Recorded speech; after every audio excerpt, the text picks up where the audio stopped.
موقف النهارده يا بنات. الأخ الأخ إيه دوره في حياتنا وإيه يقدر يعمل إيه. أنا كنت متضايقة شوية وقعدت أكلم أخويا في التليفون وأحكي له وأشكي له على اللي مضايقني. المهم هو جه عليا: لا لازم تستحملي، لا لازم تصبري، لازم تطنشي، أنت مش عارفة إيه، أنت اللي مكبرة الدنيا أنت. المهم قعد إيه يهاجمني. ماشي. هو ده مش عيب فيه، بس هو بيحاول ايه ما يكبرش المسائل. المهم طبعا انا تأثرت وحسيت ان انا هو جاي عليا وزعلت وعيطت. ما تتخيلوش اول ما سمعني بعيط في التليفون عمل ايه.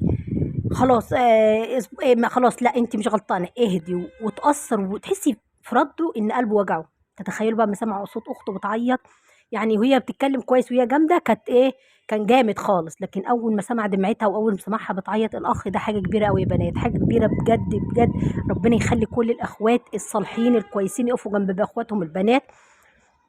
المشكله ان هو برضو اما جت اختي تتكلم معاه قال لها: اختك انا كنت بتكلم معاها بس اول ما عيطت قلبي وجعني. يعني انتوا تتخيلوا الاحساس فعلا انه وصلني كان حقيقه. لان اختي ما تعرفش، بتحكي لي الموقف بالصدفه.